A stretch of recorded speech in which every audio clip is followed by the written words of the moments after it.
Gold, trusted gold buyers. మీరు తాకట్టు పెట్టిన బంగారాన్ని విడిపించి ఈ రోజు ఉన్న మార్కెట్ ధరకు కొనబడను.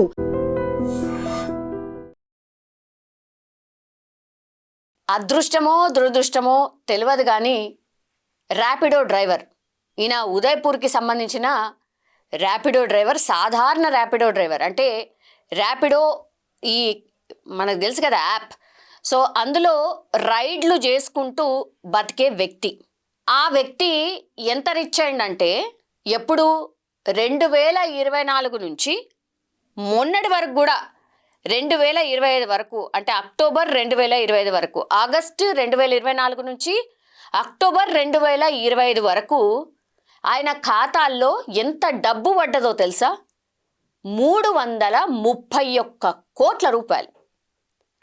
అసలు ఎంత అమాయకుడో తెలియదు కానీ ఆ ర్యాపిడో డ్రైవర్కి కనీసం అంటే కనీసం కూడా తెలియదు. ఆయన అకౌంట్ని భయంకరంగా వాడేసుకున్నారని. పాపం తెలిస్తే ఎట్లుంటానో ఏమో తెలియదు కానీ తీరా చూస్తే ఈడీ ఎంటర్ అయింది. అసలు ఇంతగానం డబ్బు ఏడుకెళ్ళి వస్తుంది? 331 కోట్ల లావాదేవీలు ఈ అకౌంట్కి ఎందుకు అవుతున్నాయి? ఉదయ్పూర్లో ఈ అకౌంట్ అసలు ఏంది కథ అని ఈడీ రంగంలోకి దిగింది. అది ఈడీ ఏ క్లూ లేకుండా, లేకపోతే ఏ అనుమానం లేకుండా జనరల్లీ అయితే ఈడీ రంగంలోకి దిగదు. యాక్చువల్లీ ఇది ఎక్కడ లింక్ అయిందంటే, గుజరాత్కి సంబంధించిన ఒక వ్యాపారవేత్త వాళ్ళ పెళ్లి కోసమనో లేకపోతే ఇతరత్ర అవసరాల కోసమనో హ్యాపీగా ఈ అకౌంట్ని, మ్యూల్ అకౌంట్ అంటే జనరల్లీ ఈ అకౌంట్ని ఎందుకు వాడుతూ ఉంటారంటే ఇట్లనే ఇల్లీగల్ యాక్టివిటీస్ కోసం ఇంతింత డబ్బు వాళ్ళ అకౌంట్లో పడితే ఈడీ ఎంటర్ అవుతుందని వాళ్ళకి తెలుసు. అందుకని ఏం చేసిర్రు, ఒక అమాయకుడు అకౌంట్, ర్యాపిడో డ్రైవర్కి సంబంధించిన అకౌంట్ని చూస్ చేసుకున్నారు.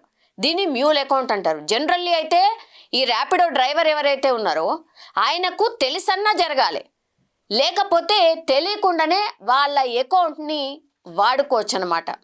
మరి ఎందుకని ఈ అకౌంట్ని చూస్ చేసుకున్నారు? ఈ ర్యాపిడో డ్రైవర్ని గమనించి ఇదంతా చేసిండ్రా ఏందా తెలీదు.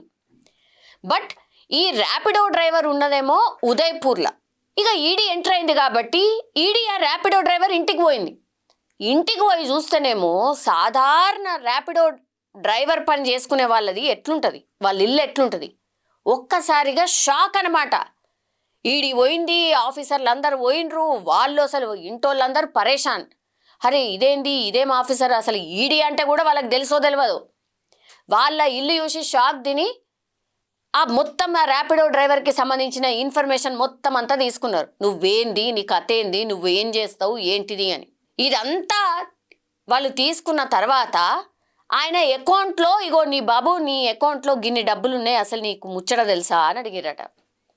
ఆయన నోరెళ్ళబెట్టి ఎన్ని సున్నాలో కూడా తెలియదు సార్, 331 కోట్లు అంటే ఎన్ని పైసలో కూడా లెక్క పెట్టుకోతందుకు ఎన్ని రోజులు పడుతుందో కూడా తెలియదు సార్. అసలు నాకు గన్నిగానం పైసలు ఉన్నాయని తెలిస్తే నేనెందుకు వాడుకోను, లేకపోతే నేనెందుకు ఇట్లుంటా సార్ అని పాపం అమాయకంగా చెప్పడం స్టార్ట్ చేసిండు. ఈడీ అధికారులకు సినిమా అర్థమైపోయింది. అచ్చా ఈయనది అసలు ఏమీ లేదు, ఈయన అకౌంట్ని మ్యూల్ అకౌంట్ లాగా వాడుకున్నారు, బిందాస్గా అమాయకుణ్ణి చేసి ఆయన అకౌంట్లోకి డబ్బులన్నీ ట్రాన్స్ఫర్ చేసి మళ్ళా ఆ అకౌంట్ల నుంచి డబ్బులు ఎక్కడెక్కడికైతే ట్రాన్స్ఫర్ చేయాలో అవన్నీ చేసిరు. సో ఒక పెళ్లికి సంబంధించిన వేడుక కోసం ఈ డబ్బుల్ని వాడినరు. అట్లాగే ఈ అకౌంట్లో ఎప్పుడైతే డబ్బుల ట్రాన్సాక్షన్ అంతా మొత్తం అంతా లిస్ట్ అంతా తీసుకుంటుంది కదా ఈడీ, తీసుకున్న తర్వాత ఒక అకౌంట్ అంటే ఈ ట్రాన్సాక్షన్స్ ఈ అకౌంట్ నుంచి చేసిన వ్యక్తి అకౌంట్ 1xBet యాప్కి, అంటే ఇది గేమింగ్ యాప్కి సంబంధించిన యాప్, ఆ యాప్కి కూడా లింక్ అయి ఉందట. ఇక గేమింగ్ యాప్ గురించి మనకు తెలుసు కదా, గేమింగ్ యాప్ ఇల్లీగల్, అసలు ఎవరు వాడడానికి కూడా లేదు, ఆడడానికి కూడా లేదు. అట్లాంటిది ఏకంగా ఒక అకౌంట్ని సెర్చ్ చేస్తే ఇందులో నుంచి ట్రాన్సాక్షన్ చేసిన వ్యక్తి డైరెక్ట్గా ఒక గేమింగ్ యాప్కి కూడా కనెక్ట్ అయి ఉన్నాడు. సో పూర్తిగా ఇప్పుడు దర్యాప్తు చేస్తే మరి ఎవరెవరి పేర్లు బయటకు వస్తాయో ఏందో తెలియదు కానీ పెద్ద పెద్ద తలకాయలే ఇన్వాల్వ్ అయినట్టు స్పష్టంగా అర్థమైంది ఈడీకి. ఇదంతా మూలం ఎందుకు అనంటే, ఇక్కడ ఉదయ్పూర్లోనే నేత్ర మంతెన వంశీ గాదిరాజుల పెళ్లి ఓ ఇక మామూలుగా కాదు, అంగరంగ వైభవం జరిగింది. ఇక అందరు వివిఐపీస్ అందరు కూడా హాజరైనరు. ఈ అకౌంట్ని ఈ పెళ్లి వేడుక కోసం వాడుకున్నారు, విఐపీస్ కోసం రూమ్ బుకింగ్ కోసం వాడుకున్నారు, ఇంకా ఇతరత్ర అవసరాల కోసం వాడుకున్నారు. సో ఈ పెళ్లి వేడుక, ఈ క్యాబ్ డ్రైవర్, అట్లాగే ఈ బెట్టింగ్ యాప్కి సంబంధించిన ట్రాన్సాక్షన్, ఇవన్నిటినీ చూసుకున్నప్పుడు ఇక ఈడీకి అర్థమైపోయింది ఇందులో పెద్ద తలకాయలు ఎవరో ఉన్నారు, డెఫినెట్లీ వ్యాపారవేత్తలు ఎవరో ఉన్నారు. సో ఈ పెళ్లి వేడుక ఎవరిది, ఏం కథ, వీళ్ళు మరి ఎందుకు ఈ డబ్బులన్నీ వీళ్ళకి ఏడికెళ్ళి వచ్చినాయి ఏంది అనేది కూడా పూర్తి స్థాయిలో ఈడీ రంగంలోకి దిగి ఇప్పుడు దర్యాప్తు అయితే స్టార్ట్ చేసిన పరిస్థితి అయితే కనిపిస్తోంది. పాపం ఇప్పుడు వాళ్ళెటనవోని అంటే పెద్ద పెద్దోళ్ళు వాళ్ళకి ఏమున్నది, పెద్ద లాస్ కూడా కాదు, కానీ వాళ్ళకి ఎన్ని కోట్లు ఉంటే ఒక అకౌంట్ని ఇట్లా మ్యూల్ అకౌంట్ లాగా వాడుకొని ఉంటారు. కానీ పాపం అనిపించింది ఈ ర్యాపిడో డ్రైవర్ని ఆలోచిస్తే. 331 కోట్ల రూపాయలు అకౌంట్లో ఉండి కూడా ఆయనకు ఈ ముచ్చట తెలవకపోవడం మాత్రం నిజంగానే పాపం అనిపించింది. ఈడీ అధికారులు ఎంటర్ అయ్యి, బాబు నీ ఖాతాలో 331 కోట్ల రూపాయలు ఉన్నాయి బాబు అని అంటే అసలు ఆయనకు ఇక నోట్లకెళ్ళి మాట కూడా రాలేదట. అవి ఎన్ని సున్నాలు ఉంటాయో తెలియదు, ఎంత ఉంటాయో తెలియదు. అయ్యో ఇది తెలిసి ఉంటే నేను ఎప్పుడో సెటిల్ అయిపోతుంటుంది కదా అని ఆయన మనసులో డెఫినెట్లీ అనుకొని ఉంటాడు. ఎవరైనా సరే ఇన్ జనరల్ పబ్లిక్, ఇప్పుడు మనమైనా అరే 331 కోట్ల రూపాయలు మన అకౌంట్లో పడ్డాయి అని అంటే అది మనకు తెలియకపాయే అని తర్వాత ఎవరో ఆఫీసర్ వచ్చి చెప్తే ఎట్లుంటుంది రియాక్షన్? నిజంగా పాపం ర్యాపిడో డ్రైవర్ మాత్రం పాపం అనుకోవాల్సిందే, ర్యాపిడో డ్రైవర్ని మాత్రం. సో ఈ ఇన్సిడెంట్ మీద మీ అభిప్రాయం ఏంటి? అంటే మీకేమనిపించింది? నిజంగానే మీ అకౌంట్లలో కూడా ఇట్లా తెలియకుండానే డబ్బులు వడి ఆ తర్వాత ఆఫీసర్లు ఎంటర్ అయ్యి మీ ఇంటికి వచ్చి బాబు నీ అకౌంట్లో ఇన్ని డబ్బులు ఉండే నీకు తెలుసా తెలియదా అన్నప్పుడు మీ రియాక్షన్ ఏముంటుండొచ్చు? కామెంట్ రూపంలో తెలియజేయాల్సిందిగా కోరుతున్నాం. నవంబర్ 24వ రోజు అంటే మొన్న జరిగినటువంటి ఘటన ఇది. మన దగ్గర కాదు, ముంబైలో జరిగింది. జస్ట్ ఒక 21 సంవత్సరాల అబ్బాయి బర్త్డే ఆ రోజు. మనకు తెలుసు కదా, బర్త్డే అనగానే ఈ మధ్య కాలంలో ఎట్లాంటి సెలబ్రేషన్స్ ఉంటున్నాయి, ఆ డే అంతా ఎట్లా స్పెండ్ చేస్తారు, అసలు బిజీగా ఫ్రెండ్స్ అనుకోండి, లేకపోతే రిలేటివ్స్ అనుకోండి, ఫ్యామిలీ మెంబర్స్, ఇట్లా చాలా హడావిడి ఉంటుంది. కొంతమంది వాళ్ళ బర్త్డేస్ని అట్లా సెలబ్రేట్ చేసుకోవడానికి కూడా ఇష్టపడుతూ ఉంటారు. అందులో భాగంగానే పాపం ఈ అబుల్ రెహమాన్ అతని పేరు వచ్చేసి 21 ఇయర్స్ అడుగుపెట్టిండు. ఫ్యూచర్ ఎంత ఉందో మనం ఇమాజిన్ కూడా చేసుకోవచ్చు. కానీ ఆయన చుట్టూ ఉన్న ఫ్రెండ్స్ ఎవరైతే ఉన్నారో మామూలు పైత్యం కాదు వాళ్ళదిగా. 4 ఫ్రెండ్స్ ప్లాన్ ప్రకారమే, మరి ముందుగానే వీళ్ళు ప్లాన్ చేసుకొని ఇదంతా చేసిండ్రా అర్థం కాలేదు, కానీ వాళ్ళు ఒక ప్లేస్లో గ్యాదర్ అవుదామని పిలిచిండ్రు ముంబై దగ్గర. పాపం ఆయన వచ్చిండు 8 గంటల ప్రాంతంలో. ఆయన విలువగానే కేక్ అంతా కూడా హడావిడిగా కేరింతలు కొడుతూ కేక్ అంతా కట్ చేశారు. కట్ చేసిన తర్వాత ఆల్ ఆఫ్ సడన్ అసలు ఈ అబుల్ రెహమాన్కి అసలు ఊహకు కూడా అందలే అనమాట. వెంటనే వాళ్ళు ఈ 4 మిగిలిన స్నేహితులు ఎవరైతే ఉన్నారో 4-5 సోకాల్డ్ స్నేహితులు వాళ్ళ దగ్గర ఈ చిన్న రాళ్ళు తీసుకొచ్చి పెట్టుకున్నారట. కేక్ కట్ చేయడమే ఆలస్యం, ఈ బర్త్డే అబ్బాయి మీద రాళ్లతో దాడి చేయడం స్టార్ట్ చేసిరట. అసలు ఒక్కసారిగా ఆయన షాక్ అనమాట. రాళ్ళు మళ్ళా కోడిగుడ్లు. ఒక్కసారి ఇమాజిన్ చేసుకోండి, బర్త్డే సెలబ్రేషన్లో ఎవరికైనా ఇట్లా రాళ్లతో కొడతారో. సరే కోడిగుడ్లు టమాటాలు అని అంటే విన్నాం, ఇంతవరకు చూసినాం. కానీ ఈ రాళ్లతో కొట్టడం ఏంటి అంటే కొత్తగా చేద్దాము, కొత్తగా ఆలోచించినరాను అనుకోవాలి మనం. ఇప్పుడు తర్వాత ఏమైంది, రాళ్ళ దాడి అంతా అయిపోయిన తర్వాత ఇంకా నెక్స్ట్ లెవెల్ ఆఫ్ పైత్యమే ఇది. నిజం చెప్పాలంటే పైత్యమే. వాళ్ళు తెచ్చుకున్నటువంటి వెహికల్స్లో నుంచి కొద్దిగా పెట్రోల్ కూడా తీసిండ్రట. పెట్రోల్ బాటిళ్లలో నింపుకొని పోయి ఈ బర్త్డే బాయ్ ఎవరైతే ఉన్నారో ఆ బర్త్డే బాయ్ మీద మొత్తంగా పెట్రోల్ అంతా గుమ్మరిచ్చారు. అసలు ఫస్ట్ ఘటననే ఆయన షాకింగ్గా ఉంటే ఏకంగా పెట్రోల్ గుమ్మరించిండ్రు.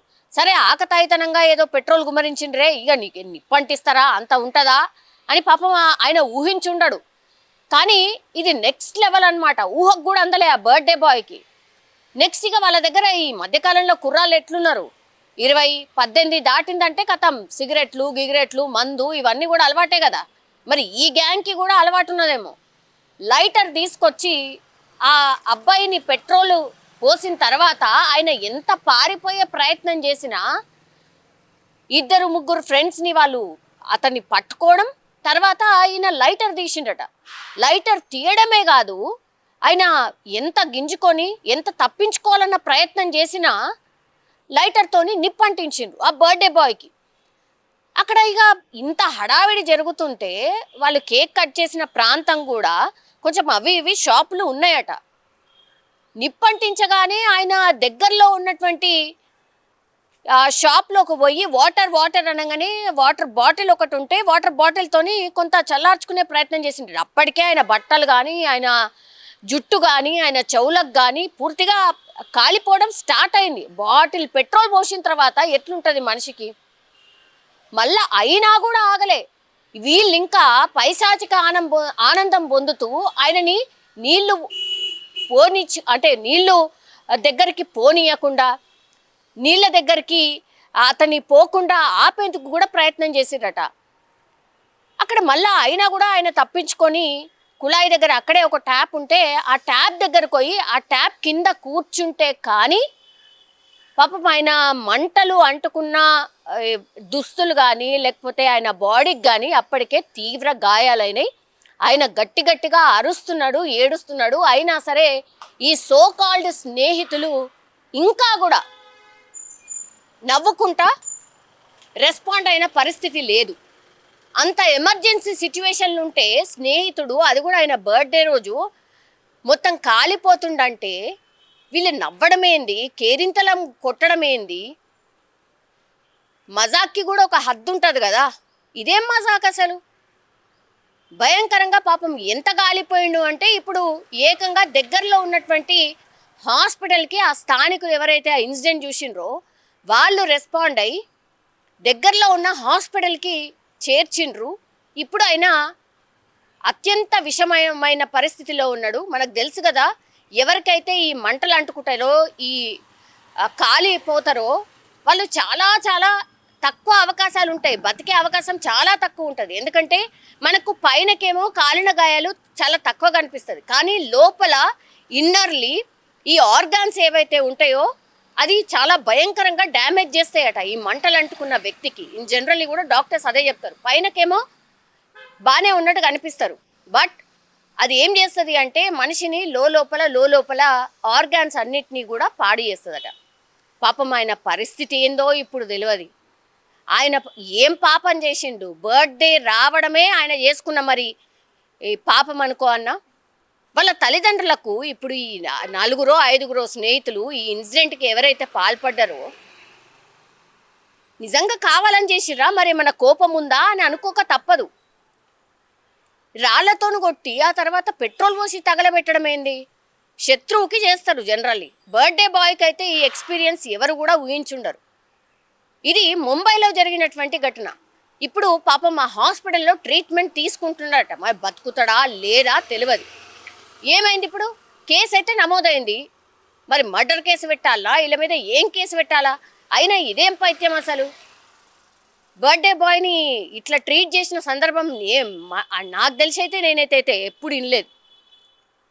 కొంతమంది ఏమంటారు, బర్త్డే కిక్స్ ఐ థింక్, అంటే ఇట్లా నాలుగు వైపులా పట్టుకుంటారు, ఇక తన్నుతా ఉంటారు.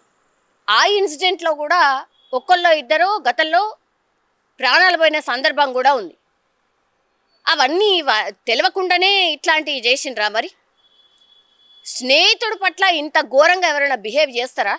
ఏం ఆన్సర్ చెప్తారు ఆ తల్లిదండ్రులకు? అట్లాగే ఇప్పుడు ఎవరైతే ఈ పైశాచిక ఆనందం పొందినరో వాళ్ళ ఫ్రెండ్స్, వాళ్ళ పేరెంట్స్ అసలు ఏ మొహం పెట్టుకొని సొసైటీలో తిరుగుతారు? కనీస ఆలోచన లేదా? ఎంత భయంకరమైన ఇన్సిడెంట్ ఇది! ఎవరైనా మర్చిపోతారా లైఫ్ టైంలో? సో ఈ ఇన్సిడెంట్ పట్ల మాత్రం నెటిజన్స్ చాలా తీవ్రంగా స్పందిస్తున్నారు. ఇదేం పైత్యము? ఈ బర్త్డేని గిట్లా కూడా చేసుకుంటారా? గిట్లా చేస్తారా? సో ఈ ఇన్సిడెంట్ మీద మీ అభిప్రాయం ఏంటి? నిజంగా ఇట్లాంటి బర్త్డేలు చేయడం అవసరమా అసలు? అయినా ఇదేం పైత్యం అసలు? గింత దారుణంగా స్నేహితులు ఇంకో స్నేహితుడి పట్ల బిహేవ్ చేస్తారా? ఇట్లాంటి బర్త్డే సెలబ్రేషన్ అసలు ఎవరైనా చేస్తారా? మీ అభిప్రాయాన్ని కూడా కామెంట్ రూపంలో తెలియజేయాల్సిందిగా కోరుతున్నాం. అసలు వీళ్ళకి ఏం పనిష్మెంట్ ఇవ్వాలా దాని గురించి కూడా చెప్పాల్సిందిగా కోరుతున్నాం. నిజంగా ప్రస్తుతం ఉన్నటువంటి సమాజం దేనికి ప్రయారిటీ ఇస్తుంది? ఆర్థిక సంబంధాల చుట్టూ మాత్రమే తిరుగుతోంది. మళ్ళీ ఎన్నికలంగానే చాలా విరక్తి కలుగుతున్నాం.